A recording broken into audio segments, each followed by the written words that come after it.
to dead people. He's not saying it's time for you to awake. What he's speaking to is the sleeping Christians. Right? They have gotten sleepy. They have gotten drowsy. You know, somebody once said that for evil to triumph, all it takes is for good men to do nothing. Right? It's time that we awake out of sleep. It's time for us men to, as Paul says, quit you like men. Act like men. That's us men, right? We men have a very high calling. Whether you have a family or whether you don't. If you have a family, man, you're the head of that family. And you need to lead that family. You need to take the lead in that family. You know, it'd be a lot easier just to let our wives do that, right? I don't know how this got on to marriage, but it'd be a lot easier just to abdicate our responsibility and say, you know what, my wife can do it better anyway. Well, you know what, she probably can. She probably can do it better than you can. But it's not right. It's not God's order. And we want the full blessing of God in our lives. You know, one time, King David, the ark was not in Jerusalem, and he says, I want to go get the ark. So what they did was, had a lot of big fanfare, people dancing in the streets, David dancing, just shouts of joy.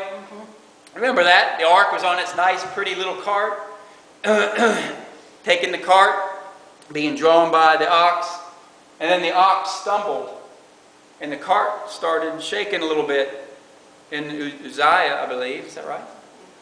He reached out to steady it, and God struck him dead. Now you might say, wow. And it said that David went, he said he was afraid of God that day. He was scared of God.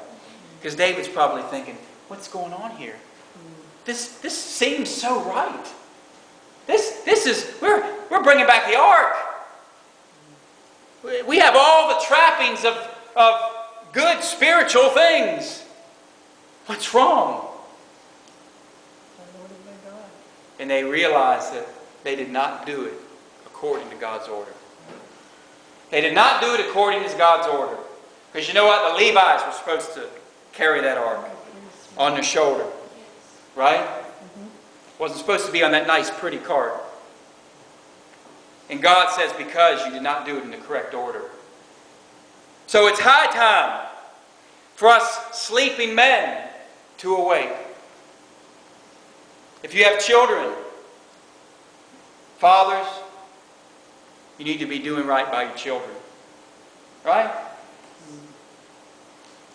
If you don't have children, you don't have a wife, well, you need to be a young man of integrity.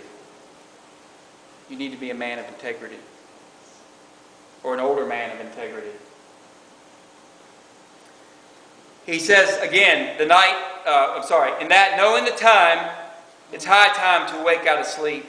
For now is our salvation nearer than when we believed. All right. Brother Ken, when did you believe? You remember the year? 77.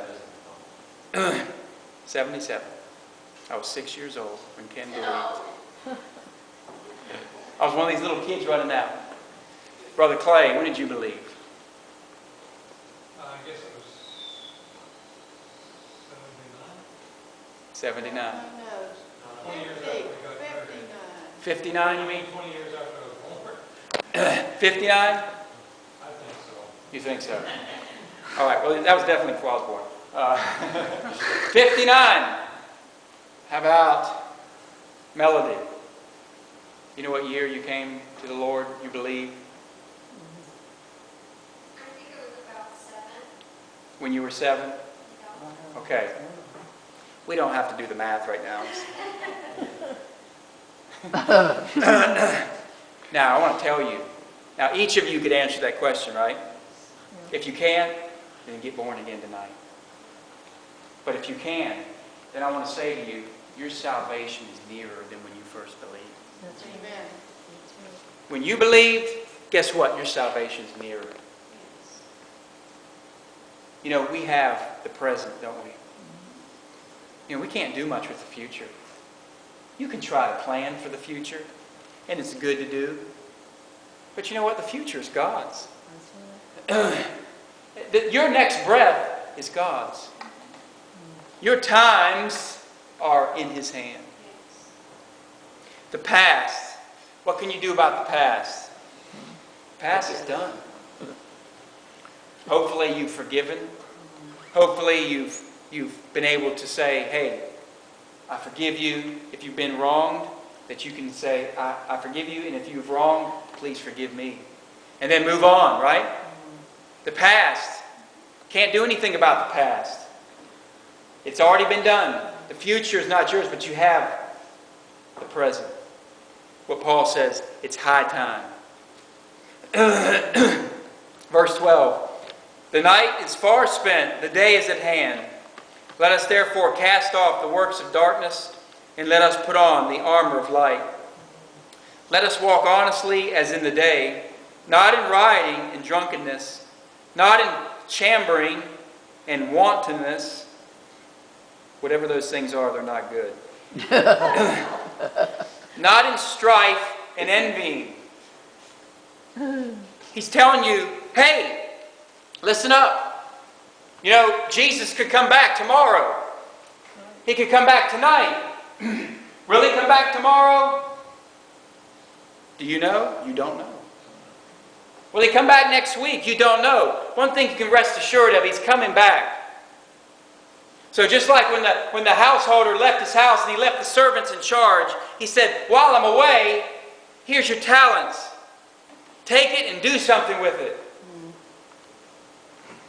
You know, one took it and invested it. Another took it and invested it. And one said, you know what, my master, he's a hard guy. He reaps where he did not sow. He's a tough man. So here's what I'm going to do. I'm going to bury it in the ground. And I'm going to take a nap.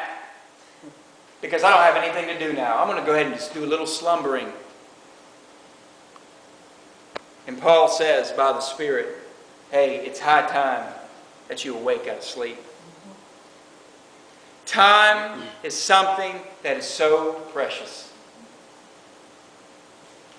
Time. You know, right now, time is moving on. Time is something that can be used. Time is something that can be used for God, for the betterment of your brothers and sisters, for people, for spreading the news of the kingdom, the gospel, and time can be wasted. Time can be wasted. One of the greatest, to me, you know, the Bible speaks about God wiping away tears in heaven. You know, there are going to be some tears in heaven. And God's going to wipe them away. You know, there's going to be anguish and tears in hell. And you know what? This is my personal belief of what I think one of the main torments of hell is. It's regret. It's regret. It's coming face to face with the realization that I heard the gospel.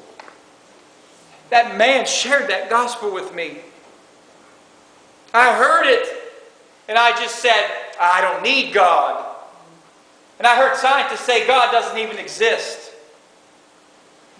And throughout your life, God visits you and visits you. And then here you are, and you've missed it. You waited. You put it off.